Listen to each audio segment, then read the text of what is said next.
See, now I got cold water and hills. I'm going to have to kick these guys' asses for making me sign up for this. My name is Bob Gitsham. I currently live in Folsom, California. I'm 51 years old, and I'm a seasoned veteran of Ironman.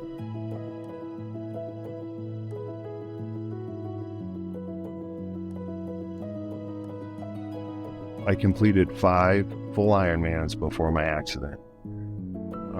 Today I'm at 13. February 24th of 2019, I got in a pretty bad car accident that put me in the hospital for a long time.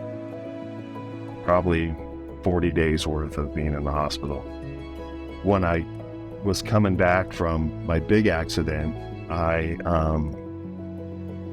it was in 2020 when COVID hit, and I kept signing up for every single race that Ironman said was going to happen.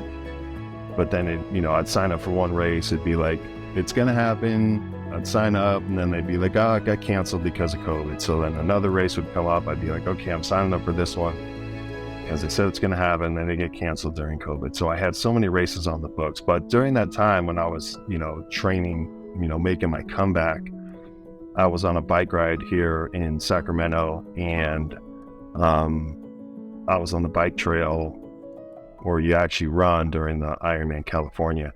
And I was coming one way, there was another biker, we were just passing each other, and he kind of waved at me and he said, hey, there's a dog up there, watch out. And I was like, oh, cool, thanks for the heads up. So I kept pedaling, and I looked off into the distance, and it was up in the bushes next to a tree. I see this big pit bull. I was like, oh, that would suck if that guy came and chased me. So I just sped up, like I can go faster than that dog can run. So I was cruising, and I saw a dog over in those bushes.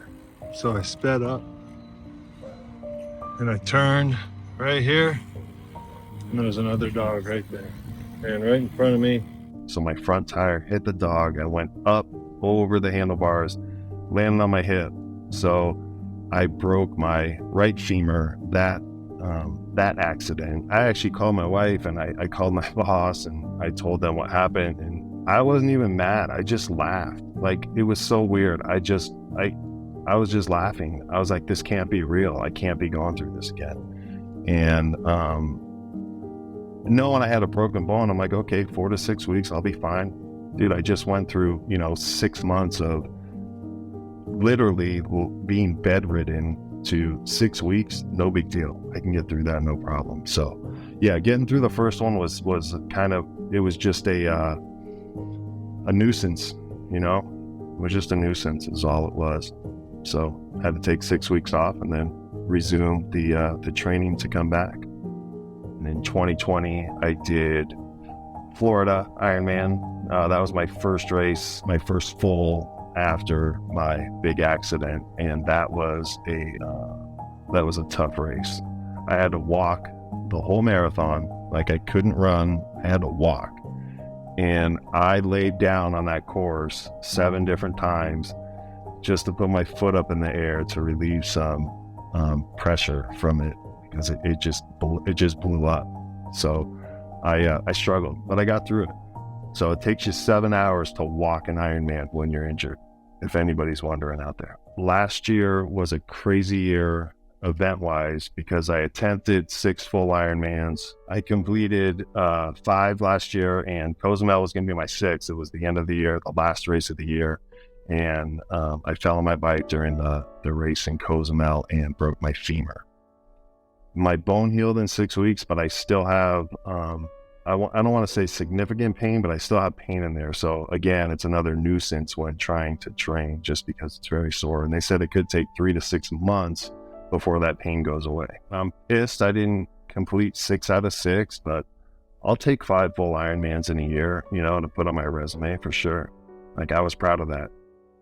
Absolutely. And last year I did 2 world championship races. So I did St. George and I did Kona. So that was really cool. It was a lot of racing. Yeah, it was definitely a busy year. It was financially taxing, and but I wouldn't change it. I wouldn't change it for anything. You know, it was like, I'm a big Mike Riley fanboy. I love that guy.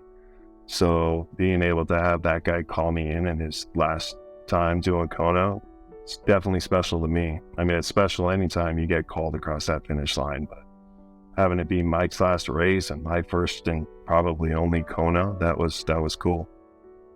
Yeah, Ironman for me was definitely a life changer.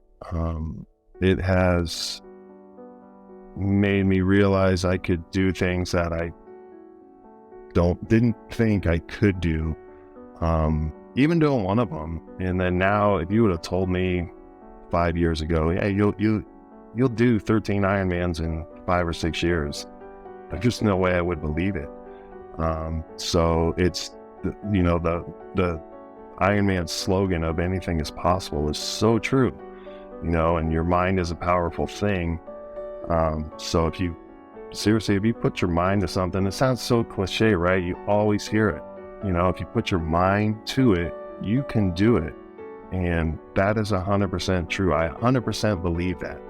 And proof's in the pudding. You know, I set my mind to doing an Ironman. And then when I really got into it, I spoke to my wife and I told her, hey, I want to go do the race in Kona, and here's how I need to get there. I'm not going to, you know, place. So I have to do 12 of these races.